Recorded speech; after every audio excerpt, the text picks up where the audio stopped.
Sometimes, life kicks the legs out from under you. It leaves you with nothing but pride and survival, and you find out real quick that pride don't keep you warm. For Clara Bennett, that moment hit like a physical blow on a frozen December morning in 1887. In the same hour, she lost her teaching job and her room at the boarding house. One minute, she was a respected schoolteacher. The next, she was a 26-year-old spinster with a few coins in her pocket and a blizzard on the horizon. She found herself standing on the porch of the richest ranch in Montana, belonging to a man she only knew from whispers and town gossip.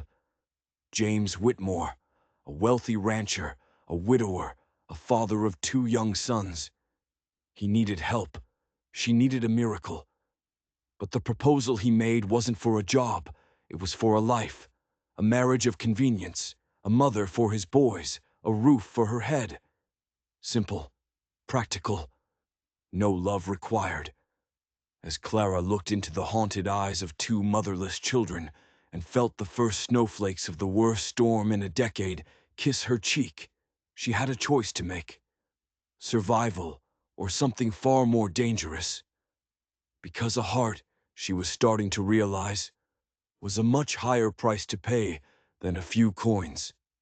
Clara Bennett hugged the worn leather satchel to her chest, a useless shield against a wind that promised to tear the world apart. Inside that bag was her entire life. 3 dresses, a silver brush that belonged to her mother, and a teaching certificate that was now worth less than the paper it was printed on. She'd come west 3 years ago, full of dreams as big as the sky. She was the daughter of a Philadelphia banker, but that life had vanished overnight in a storm of bad investments. Her world crumbled, her future dissolved. Her engagement to a promising young lawyer, Thomas Hartwell, evaporated the second her dowry did.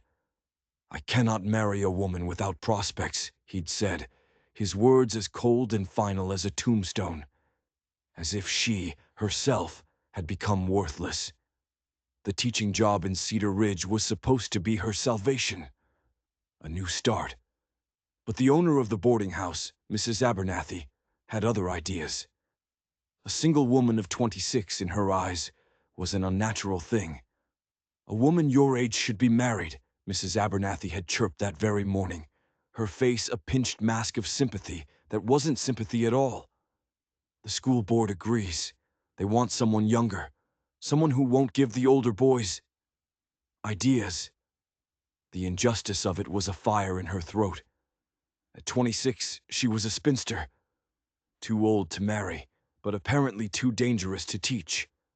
"And I'll need your room by tonight," Mrs. Abernathy had added, not even bothering to look ashamed. "A respectable married couple is moving in." So there she stood, breath turning to frost, facing the massive log and stone ranch house of James Whitmore. The stories about him were legendary. A man who lost his wife in childbirth 5 years ago, left to raise 2 boys alone. A man whose cattle empire was the biggest in 3 counties. The door swung open before she could even raise her hand to knock. He was taller than the stories said. Broad shoulders, dark hair already kissed with silver at the temples, though he couldn't be more than 34. But it was his eyes that stopped her. Blue, weary, and filled with a loss so deep it felt familiar. It was the look of a soul adrift, recognizing another. "Miss Bennett," he said, his voice rough from years of shouting across open plains. "Heard you might be looking for work." "Yes, sir." Clara straightened her spine, forcing the desperation down. "I can cook, clean, teach. I'm not afraid of hard work." He studied her for a long, silent moment. Behind him she could see the golden glow of lamplight, hear the distant sound of children's voices. A home. Her heart ached with a longing so sharp it was a physical pain. "Come in out of the cold," he said finally, stepping aside. "We need to talk." The inside of the house was a ghost. It was beautiful, all rich wood and comfortable furniture, but it was haunted by a woman's absence. Dust-coated surfaces that had once been lovingly polished. It was the home of a man trying and failing to do it all. Two small boys peeked at her from the top of the stairs. One dark-haired like his father, the other fair, just like the woman in the portrait above the massive stone fireplace. The older one, maybe 8, watched her with open suspicion. The younger, no more than 5, was just curious. "Tommy, Sam, come down," James called. "This is Miss Bennet." They came down slowly, their faces wearing the cautious masks of children who'd learned not to get attached. Clara's heart broke for them. She knew that look. She'd seen it in her own mirror. "How do you do?" she said, her voice softer than she intended. "Fine, thank you," the older boy, Tommy, replied. A perfect, hollow recitation. Sam just hid behind his brother's legs. James pointed to a sofa. "Sit. Coffee? You look half frozen." The warmth of the house was starting to seep into her bones, making her realize just how close to the edge she'd been. As James poured the coffee, she saw the truth of his life. Toys scattered without order, clothes clean but wrinkled, a house that screamed for a mother's touch, not just a housekeeper's. "I'll be direct, Miss Bennet," James said, handing her a steaming cup. "Word travels fast. I know your situation. I also know you're a good, respectable woman. And my boys, they need more than I can give them." Clara took a sip, the heat steadying her shaking hands. "What exactly are you offering, Mr. Whitmore?" He looked her straight in the eye. "Marriage." The word landed between them like a chunk of ice.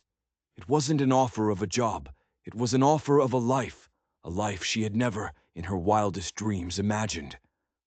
"I don't understand," she whispered, her voice barely audible. James didn't look away. "My wife, Elizabeth, died giving birth to Sam. For 5 years I've tried to be both father and mother, but I can't be. They need stability. They need to know someone will always be here." He glanced at his sons, who were pretending to play by the window, but listening to every single word.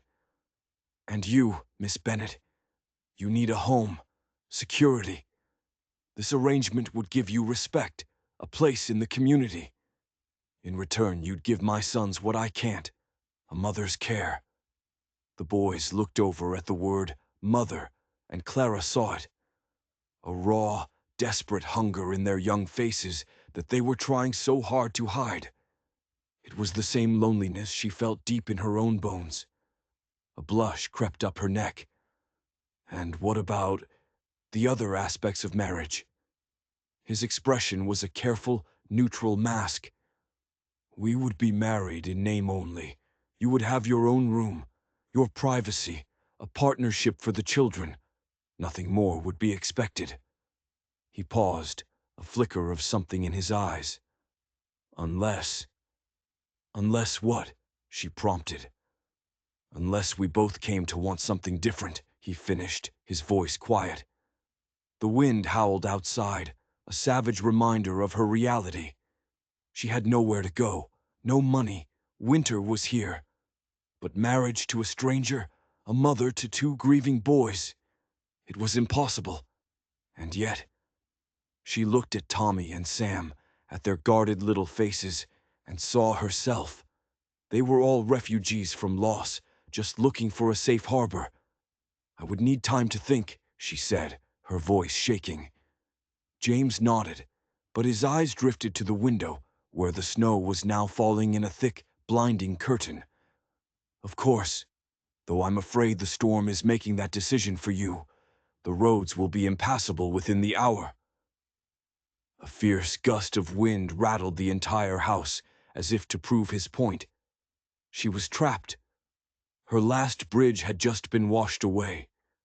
She looked at this stranger who offered salvation, and then at the serene, painted face of his dead wife in the portrait on the wall. What would Elizabeth Whitmore think of this desperate bargain?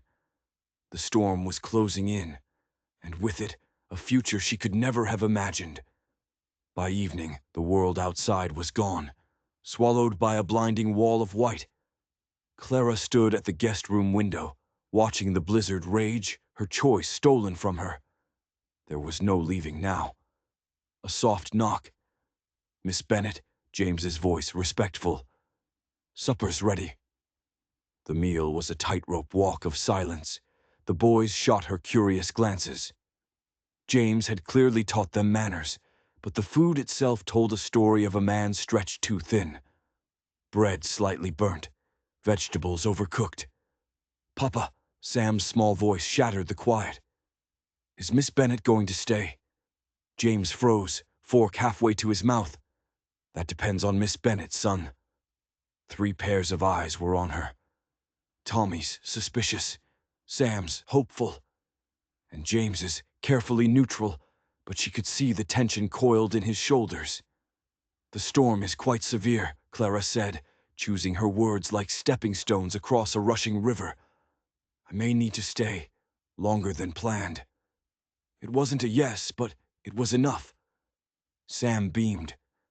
After supper, James sent the boys to show her the house. It was a smart move, giving her time, letting the children get used to her.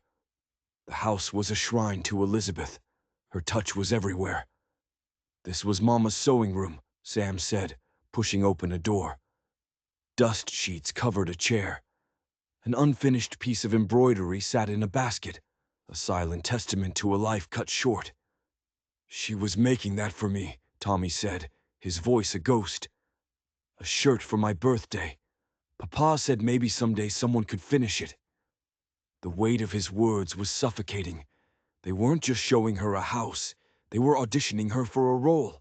They were starting to hope, and for children who had already lost everything, hope was a dangerous, fragile thing.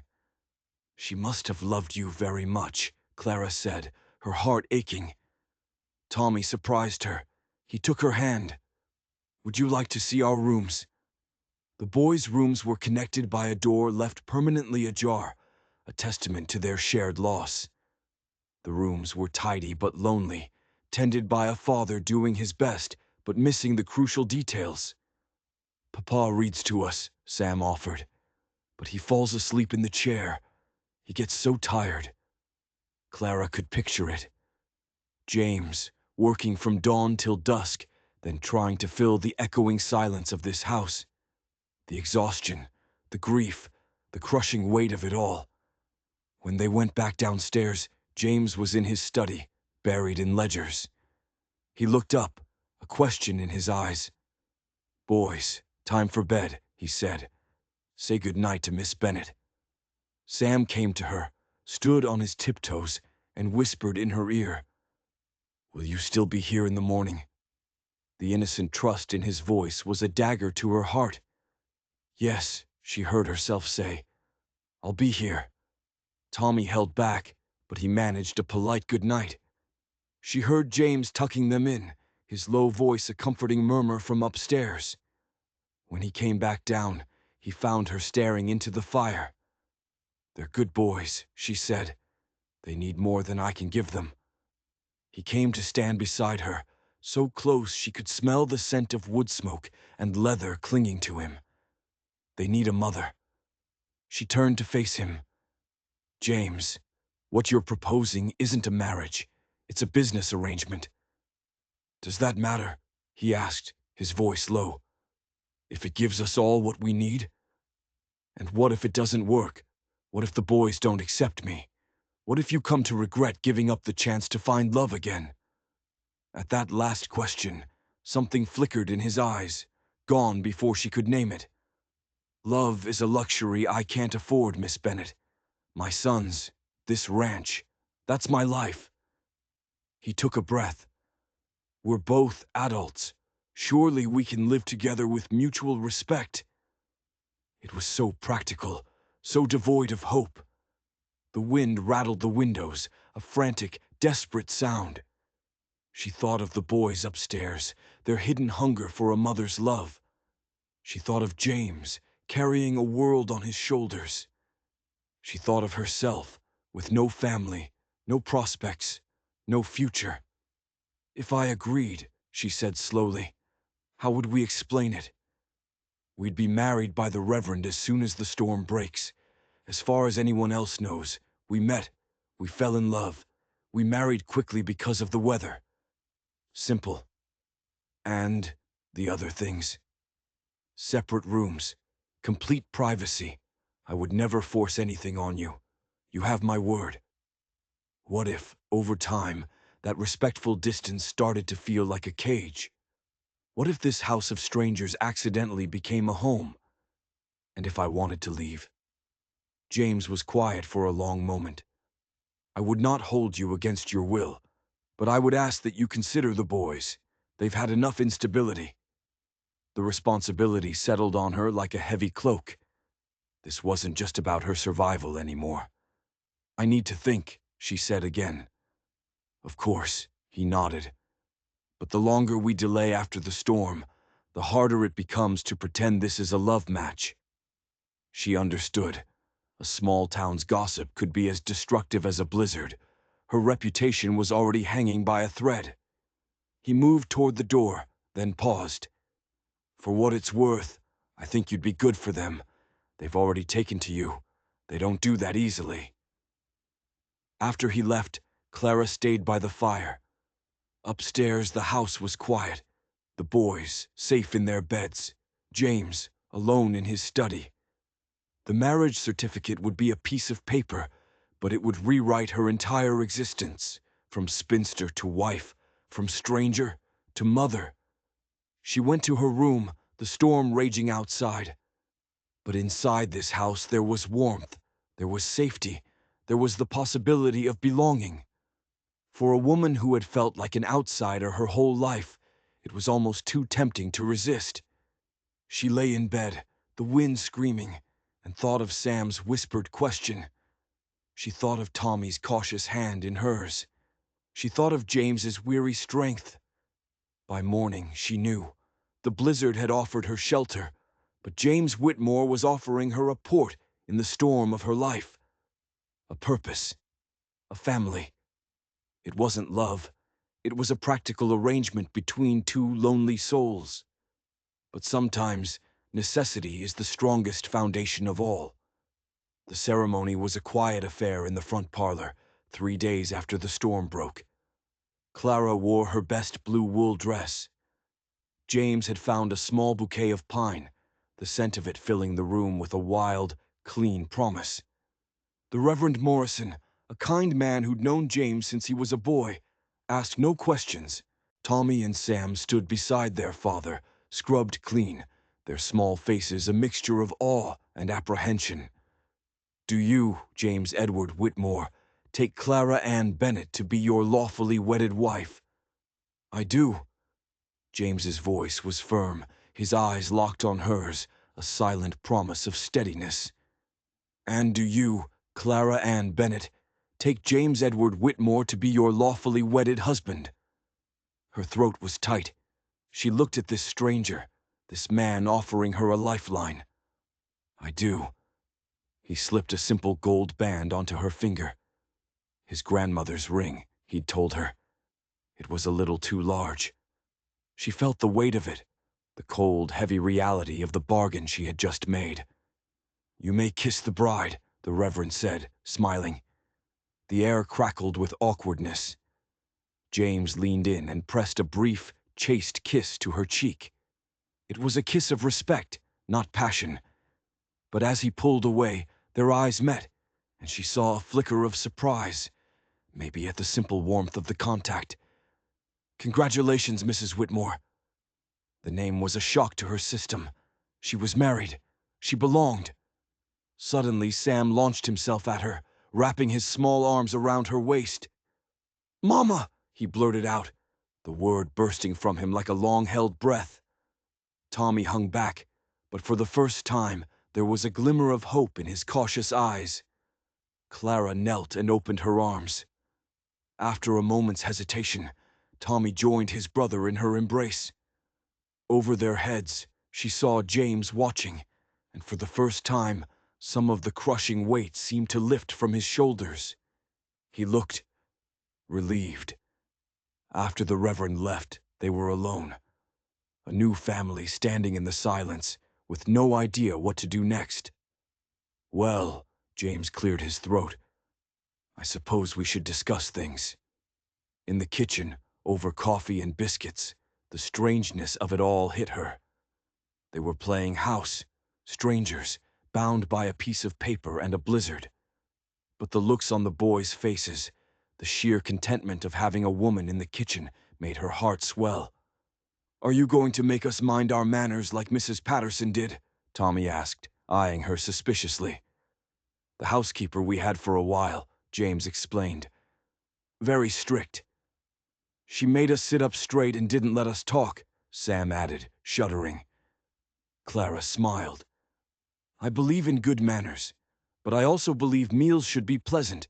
What's the point of a family supper if nobody can enjoy it?" The relief on their faces was palpable.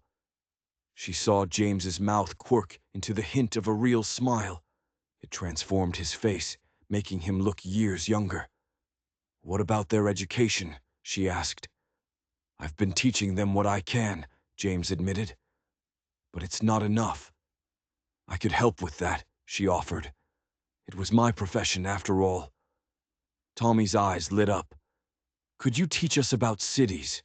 Papa doesn't know much about cities." A spark of her old self, the teacher, ignited inside her. "I'd be happy to. We could start this afternoon."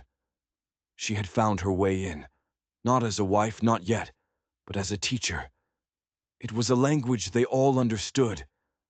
Later, while James was out on the ranch, the boys showed her their world, their books, their toys, Tommy's incredible drawings of animals. And then she found them. Hidden beneath sketches of horses were several portraits of a beautiful woman with a kind smile, drawn from the memory of an 8-year-old boy. "This is your mother," Clara said softly. Tommy nodded, his face closing up again. "I draw her so I don't forget." The words were a punch to the gut. This sweet boy, terrified of losing even the memory of his mother. "She was very beautiful," Clara said. Tommy bit his lip. Do you think it's wrong for us to like you, when we still miss Mama?" The question floored her. She pulled him onto the bed, and Sam scrambled up to join them. "Oh, my dear boy," she said, her voice thick. "Loving your mother and missing her is exactly what you should do. I'm not here to replace her. I'm here because she can't be, and I hope she would want you to have someone to love you." Tommy leaned against her, and she felt some of the tension drain out of his small body. "Will you read to us like Mama used to?" Sam asked. "I'd love to," Clara said. For the rest of the day, she wasn't Mrs. Whitmore, the new wife. She was just Clara, a woman reading stories and playing games, slowly earning the trust of 2 wounded little boys. By the time James came home, the house felt different, warmer. "How was your first day?" he asked when they were alone. "Better than I expected," she admitted. "They're wonderful children." Something in his face softened. "They seem happier already." He paused. "And you? Do you feel safe here?" The question surprised her. "I do," she said, and was shocked to realize it was true. "For the first time in a long time, I feel like I belong." That night, as she lay in her new room, in her new life, she knew things had changed forever. She was no longer Clara Bennett, spinster. She was Clara Whitmore, wife and mother. The arrangement wasn't love, but it was a partnership. It was a home. The marriage certificate was just a piece of paper. The real marriage was being built right here, in the small moments of a shared day, in the trust of 2 little boys, and in the growing respect of a man who was no longer quite a stranger. 2 weeks into the marriage, Clara found the secret. It was hidden under Tommy's mattress. Not just the drawings of his mother, but a small wooden horse, a pressed flower, and a lock of golden hair tied with a blue ribbon. A secret shrine, a boy's desperate attempt to hold onto a ghost. Tommy, she called softly. He appeared in the doorway, saw the items on his bed, and his face went white with panic. You weren't supposed to find those, he whispered. Oh, sweetheart, she knelt down to his level. Why would you hide these beautiful things? His lower lip trembled. Mrs. Patterson, the old housekeeper. She said it wasn't healthy. She said I needed to put away childish things and act like a man. The words broke him, and he started to cry. A surge of hot anger went through Clara. She pulled him into her arms. Mrs. Patterson was very, very wrong, she said, her voice fierce. Remembering someone you love is never childish. In fact, I think these treasures deserve a special place. Would you like to help me make a memory box for your mother? Hope flickered in his tear-stained eyes. You would do that. I would be honored. And Tommy, she said, looking him straight in the eye, you never have to hide your love for her from me. She will always be your first mother. That afternoon they entered the sewing room, the room that was a museum to Elizabeth. Papa keeps it just like she left it, Tommy said. Clara saw the problem. It wasn't a living memory. It was a tomb. What if we made it a place you could come to do things she would have enjoyed? She suggested gently. His eyes lit up. Could you teach me to sew? Mama was making me a shirt. He pointed to the unfinished embroidery in the basket. The stitching was exquisite, each tiny knot a declaration of love. I could try to finish it, Clara offered, but my work isn't as fine as your mother's. Would you really? His face was transformed with joy. As Clara picked up the delicate fabric, she felt the weight of it. She was literally stepping into another woman's love for her child. But it felt right. We'll work on it together, she decided. That way, you'll be part of finishing her gift to you. As they worked, Tommy started to talk. He told her stories about his mother, how she smelled like lavender, how she used to sing while she sewed. Sometimes I go to her room and open the wardrobe just to smell it, he confessed. Her heart ached for him. We could make some lavender sachets, she suggested. For your own room. She had found the key. Not to replace Elizabeth, but to help her sons keep her memory alive in a way that didn't hurt, in a way that brought comfort. When James came in for supper, he found Tommy proudly wearing his mother's thimble. Clara is helping me finish Mama's gift, he announced. James looked at Clara, his eyes wide with a gratitude he couldn't put into words. I hope you don't mind, she said later, when they were alone. Mind, he interrupted. Clara, this is what Elizabeth would have wanted. I didn't know how to help him. Sometimes talking about the hurt is the only way to heal it, she said. Children don't have to carry it alone. That night, James found her in the kitchen, mending clothes. I wanted to thank you, he said. I was so worried about him. I thought he was forgetting her. He wasn't forgetting, she assured him. He was protecting his memories. He just needed permission to grieve. You're very wise about children, he said, watching her work. She put down her sewing. James, I'm not trying to erase Elizabeth's place here. I know, he said quietly, and I'm grateful. I was so focused on moving forward, I forgot they needed to look back. We can do both, she said. Honor her memory and build new traditions. He nodded, and for the first time, she saw some of the deep, soul-crushing weariness leave his eyes. They were finding their way, not as a man and his hired wife, but as a family.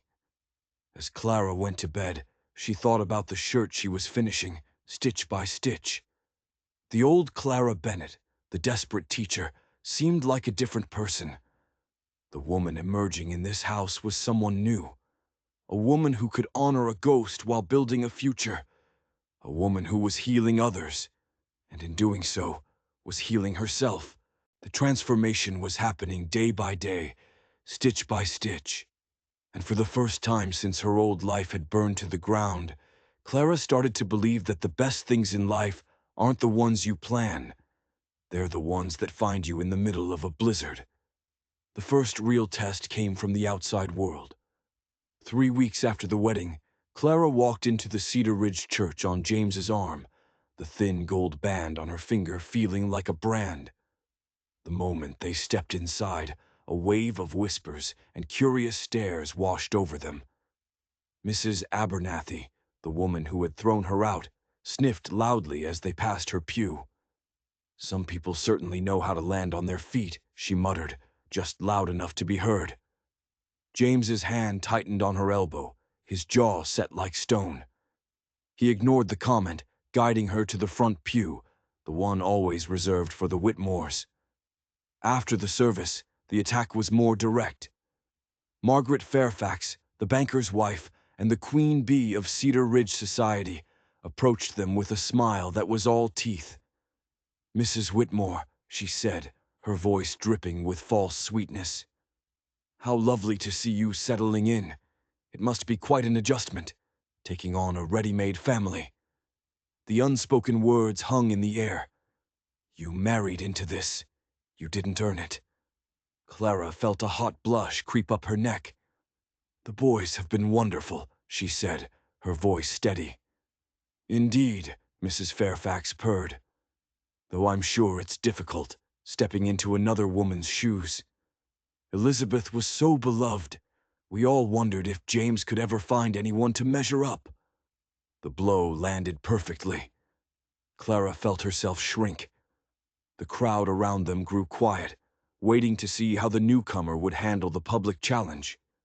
But her champion wasn't James. It was Tommy. The 8-year-old stepped forward and slipped his hand into hers. "Mama Clara is helping me finish the shirt my first mama was making for me," he announced, his voice clear and proud. "She says both my mamas loved me, and that makes me lucky." The simple, honest words of a child disarmed the entire situation. Several faces in the crowd softened. Mrs. Fairfax was left sputtering. "And she's teaching us geography," Sam piped up, not to be outdone. James finally spoke, his voice firm. "Clara has brought an education to our home that the boys wouldn't have had. We're all learning from her." His tone put an end to the conversation. But as they walked home, the weight of the encounter settled on Clara. "Does the whole town feel that way?" she asked. "That I'm an inadequate replacement?" James stopped and turned to her. "Clara, you're not a replacement. You're yourself. Anyone who can't see that isn't worth worrying about." But she did worry. In the following days, she second-guessed everything. Was she erasing Elizabeth's memory? Was she overstepping? The pressure mounted until she found it, tucked away in James's desk, a formal family portrait. James, a beautiful, ethereal Elizabeth, and a baby Tommy, all glowing with a happiness that felt like a closed door. "You found the family portrait," James said from the doorway.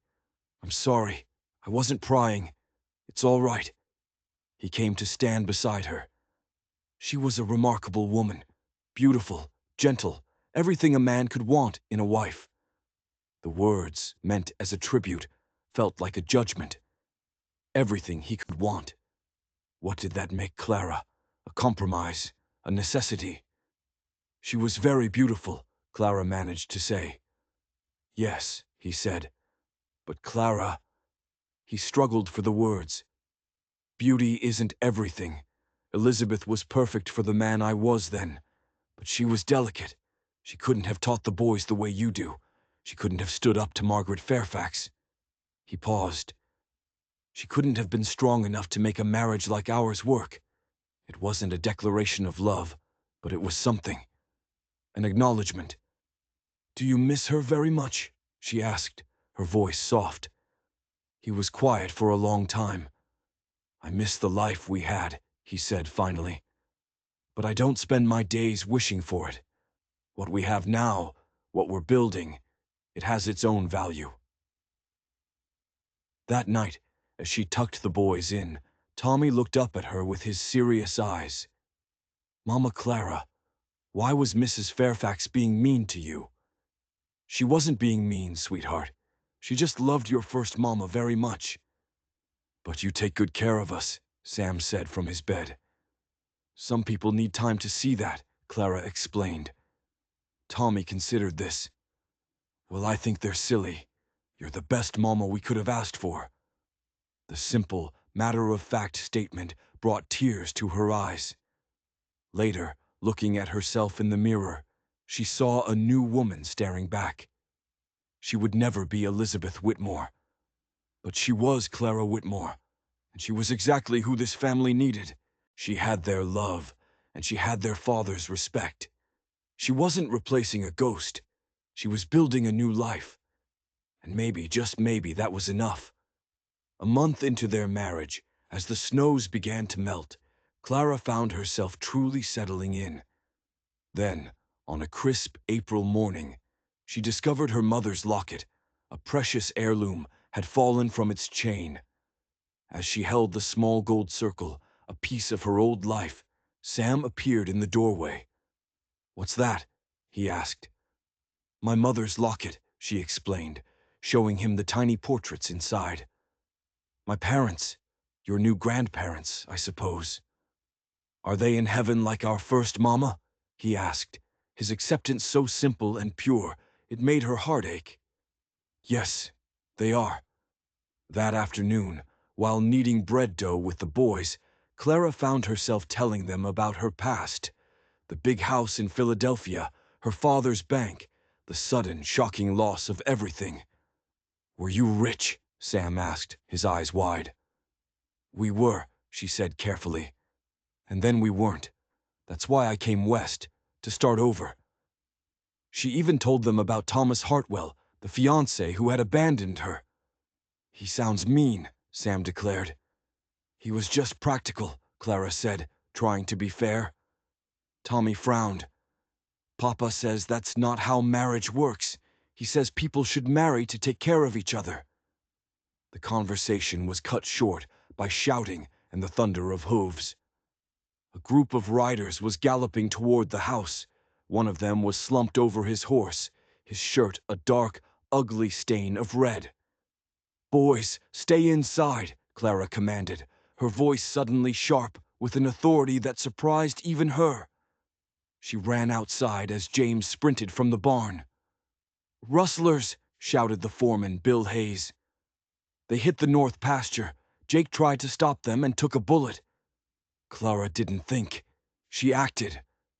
As Jake slid from his horse, she was there to catch him.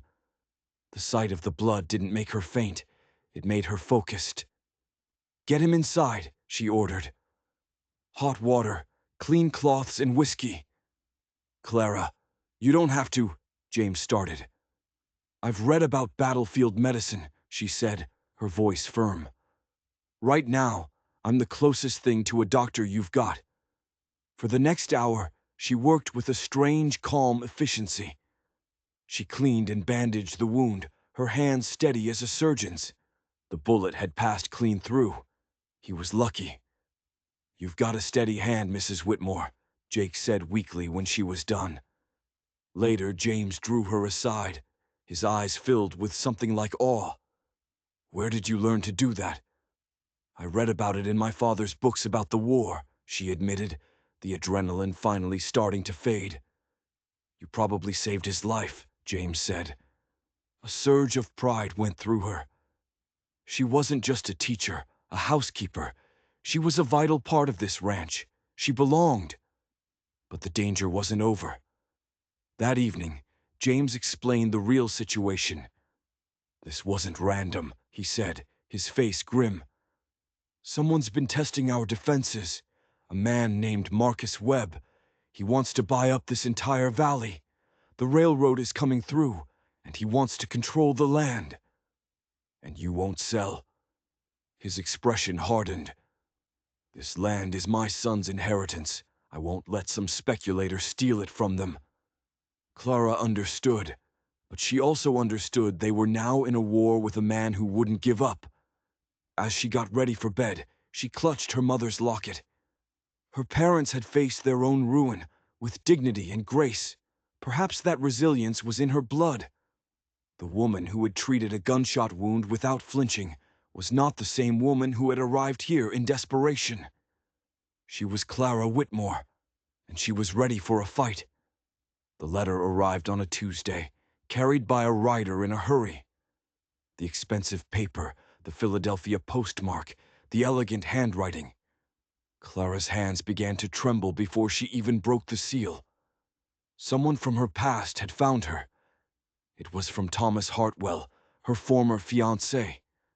"My dear Clara," it began, his words oozing with condescending pity. "Word has reached me of your recent arrangement. I confess I was surprised you would marry so far beneath your station, but I write not to judge, but to offer redemption," he went on. His law practice was thriving, his political ambitions were soaring, and conveniently, his wife of 3 years had recently died. "I am prepared to overlook your current unfortunate circumstances," he wrote. "Your marriage to this frontiersman can be quietly dissolved. You can return to the civilized world where you belong. This is your chance to reclaim the life that should have been yours." He had even enclosed money for her travel. Clara sank into a chair, the letter fluttering to the floor. The sheer arrogance of it. The assumption that she was miserable, trapped, desperate for his rescue. But what scared her was the tiny, traitorous flicker of longing she felt. A longing for theaters, for books, for a world that didn't involve rustlers and blizzards. A world she had been born to. She was still sitting in stunned silence when James and the boys came in for lunch. "Clara!" James's voice was sharp with concern. "What's wrong?" He saw her pale face, then the letter on the floor. He picked it up. His expression grew darker and darker as he read. When he finished, he folded it carefully, his movements tight with controlled anger. "Boys," he said quietly, "go wash up." When they were gone, he turned to her. His face was an unreadable mask. "So, Thomas Hartwell wants you back." It wasn't a question. It was a statement of fact that hung in the air between them, heavy and dangerous. "James, do you want to go?" he interrupted, his voice flat and devoid of emotion. The question was a slap. "Do you want me to go?" she shot back. "That's not what I asked." She stood, pacing to the window. The boys were playing in the yard, their laughter a stark contrast to the tension in the kitchen. They were a family. This was real. "No," she said, turning to face him. "I don't want to go." But she saw the doubt in his eyes. He'd read the letter. He'd seen the life Thomas was offering, a life of comfort and privilege, a life he couldn't give her. "Clara," he said, his voice dangerously soft. "This started as a bargain. You needed a home. I needed a mother for my sons. But this," he gestured to the letter, "this is an offer of everything you lost." "The world I was born to cast me aside," she said, anger flaring. "Thomas made it clear 5 years ago that I wasn't worth the risk. Now he thinks he can just reclaim me like a lost piece of luggage." "But you loved him once," James said quietly. The words were a knife twisting in her gut. "I loved who I thought he was," she said. "A man who valued appearances more than loyalty." He studied her face, searching.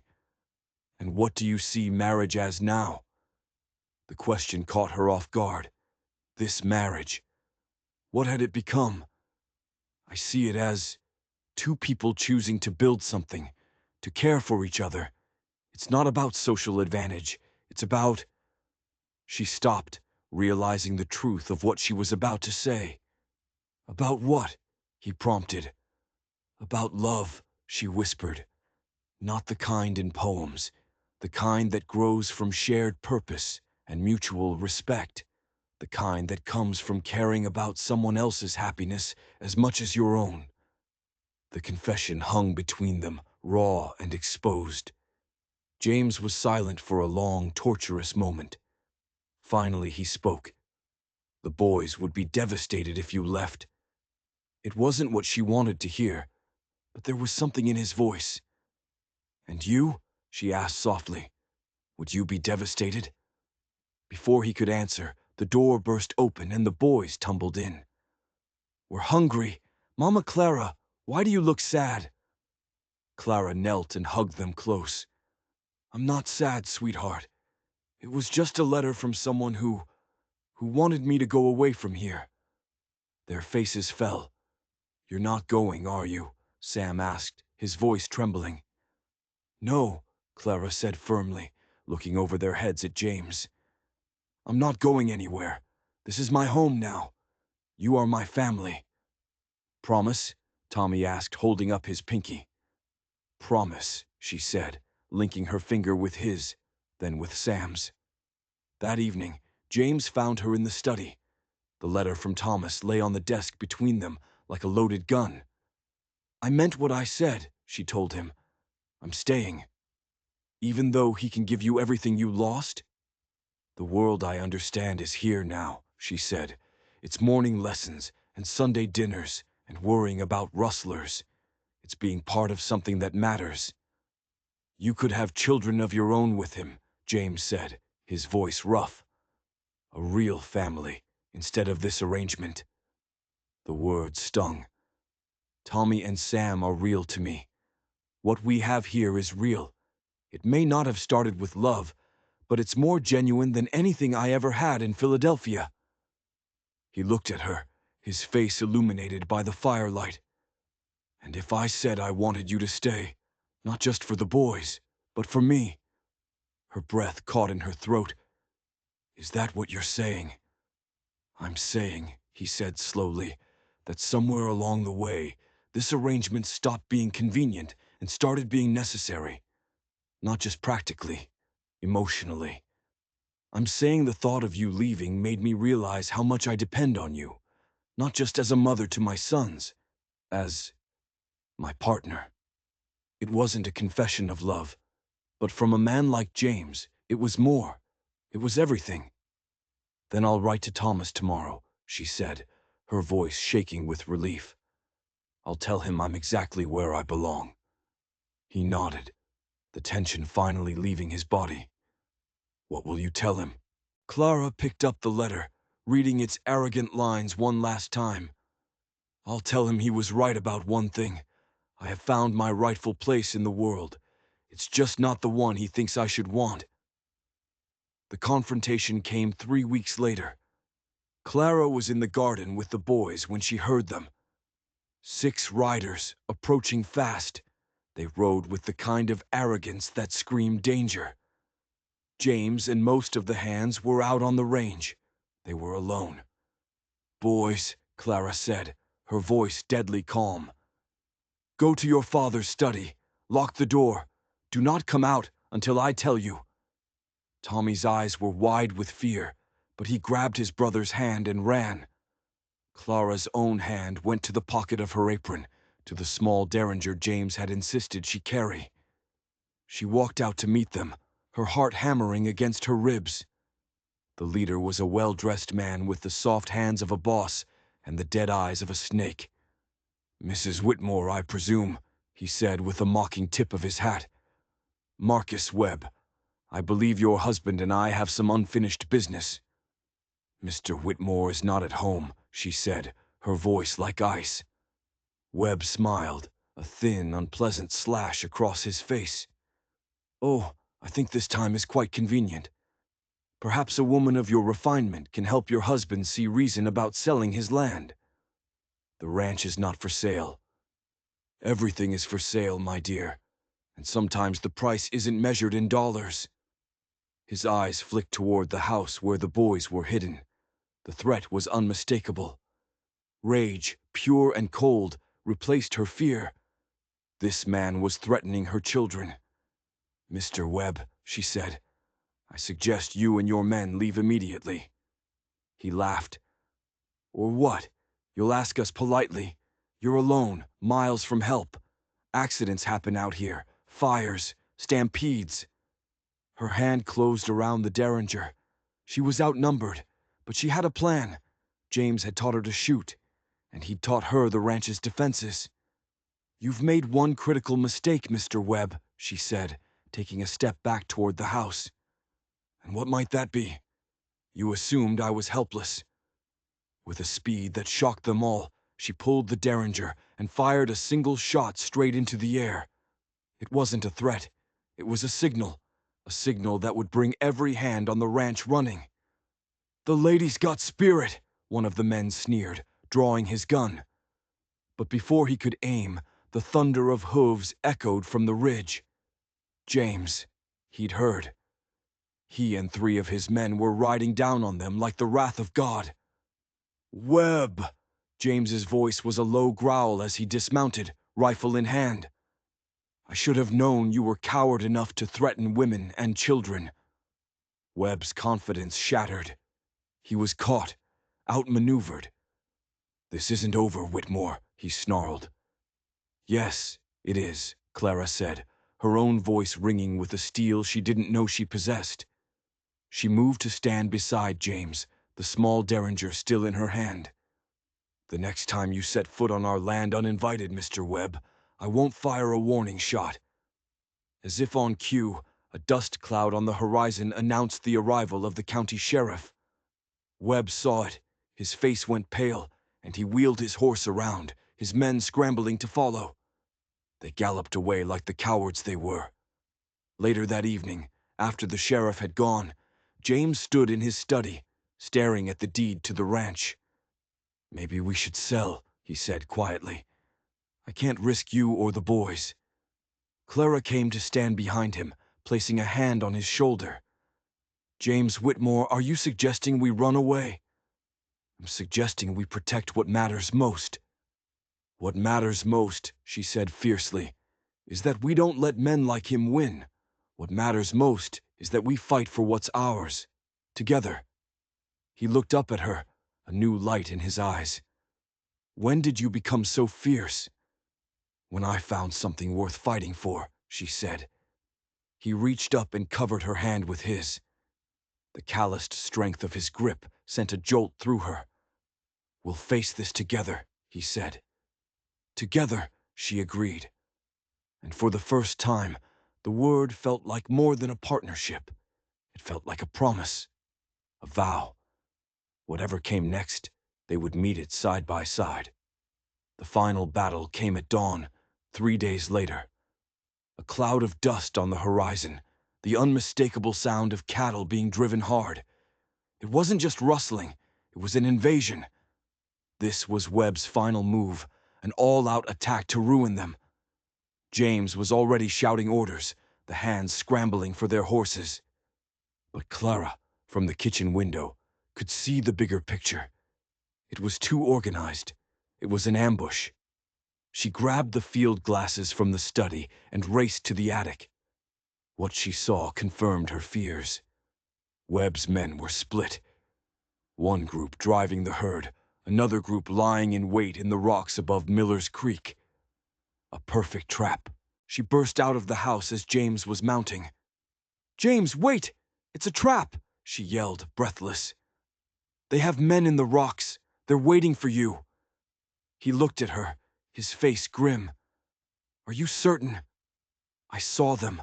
At least 12 men, maybe more."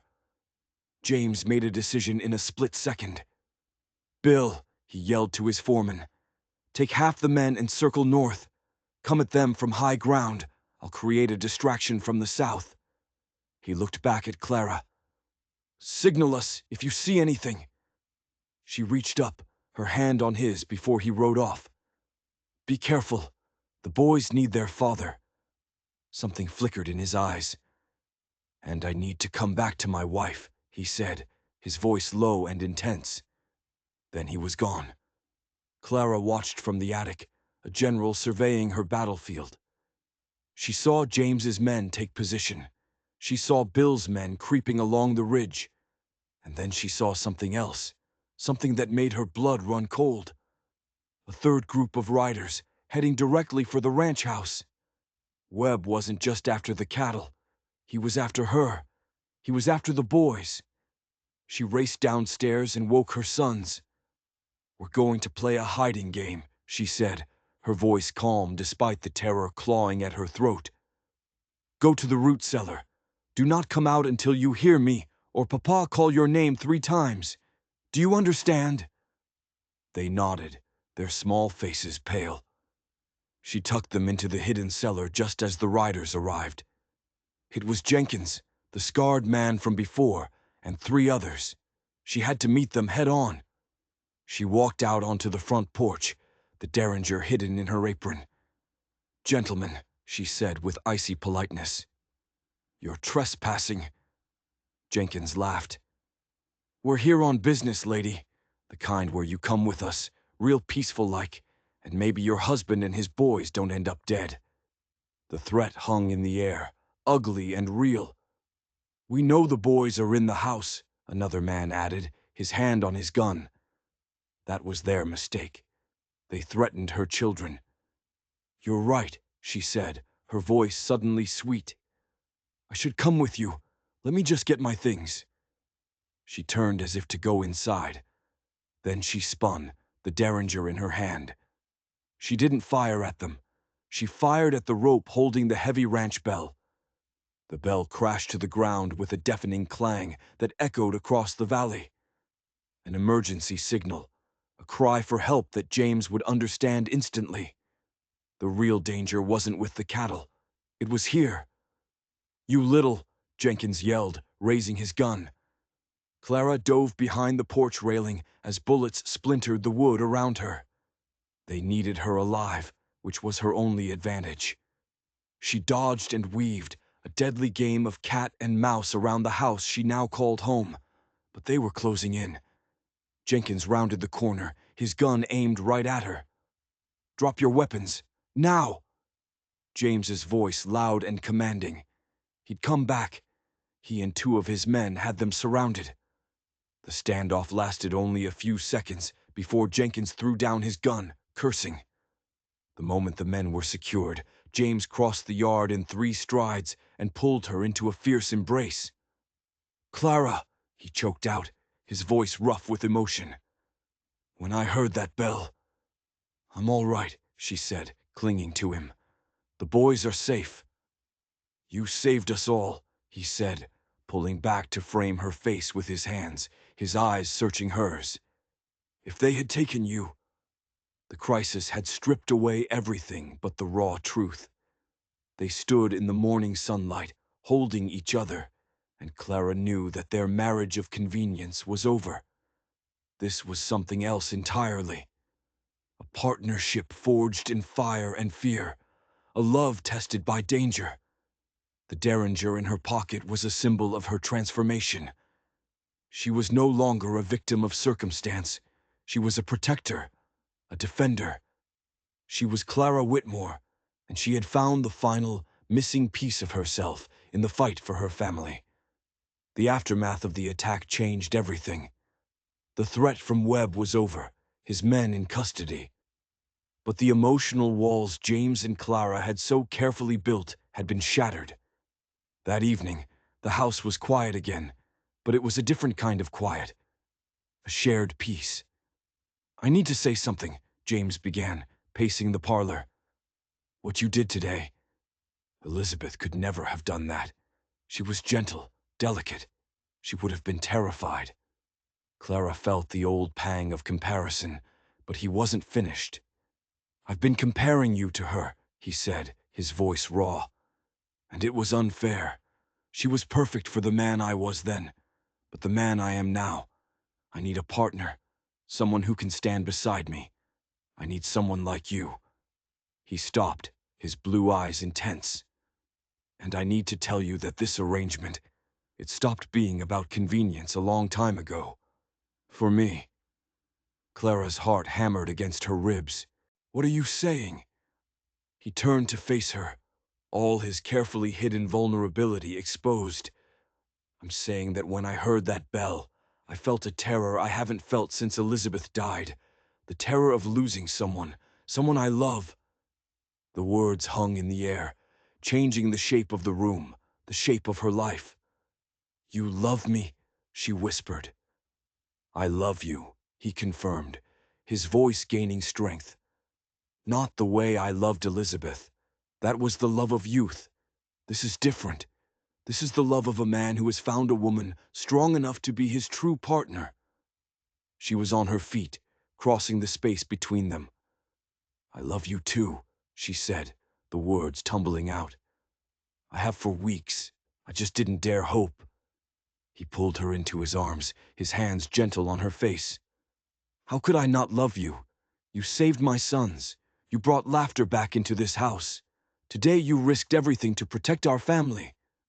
"Our family," she repeated, the words tasting like a miracle. "Our family," he confirmed. And then he was kissing her, a kiss filled with all the unspoken passion and tenderness that had been simmering between them for months. "What happens now?" she asked when they finally broke apart. "Now," he said, his arms tightening around her, "we stop pretending. Now we're married in every sense of the word." The next morning, the boys came down to breakfast and immediately sensed the change. "Did something happen?" Tommy asked. James took Clara's hand across the table. "Your mama and I realized we love each other very much." "Does that mean you're married for real now?" Sam asked, his eyes shining. "We were always married for real," Clara said gently. "But now our hearts are married too." "Does this mean we can have a real wedding?" Tommy asked. "With cake?" James and Clara looked at each other and smiled. A public celebration, a renewal of vows, not of convenience, but of love. It felt perfect. That afternoon, Clara was in the sewing room, putting the final stitches into Tommy's shirt, when she found it. Tucked inside Elizabeth's work basket was a small leather journal. It wasn't a diary. It was a collection of letters, letters to her sons, and a final entry, addressed to an unknown woman. "To the woman who will love my family after I am gone," it began. "I do not know who you will be, but I know you will exist. Please do not think of yourself as my replacement. You will be something different and equally precious. The woman who helps them heal. Help James remember his heart is big enough for both old love and new. Help my boys understand that loving you does not mean forgetting me. And please, if you ever doubt your place, remember this: you were always meant to find them." Tears streamed down Clara's face. All this time she'd been fighting a ghost, and the ghost herself had been on her side. "Clara," James's voice from the doorway. He saw her tears, saw the journal. He read the entry, his own eyes filling. "She knew," Clara whispered. "She gave us her blessing." "She was always wiser than I gave her credit for," he said softly, pulling her close. "The boys needed exactly who you are, Clara. I needed exactly who you are." That night, James opened the old family Bible. He carefully wrote their names and wedding date, and then he added something new beside it: "Renewed with love." "So now it's official," Tommy said, studying the entry. "You're really and truly married." "Really and truly," Clara confirmed, her heart so full it felt like it might burst. She was no longer a desperate woman in a blizzard. She was no longer a substitute for a ghost. She was Clara Whitmore, wife, mother, partner. She was home. 3 months later, on a perfect June morning, Clara stood before the mirror in a simple white dress she had sewn herself. Today was the celebration.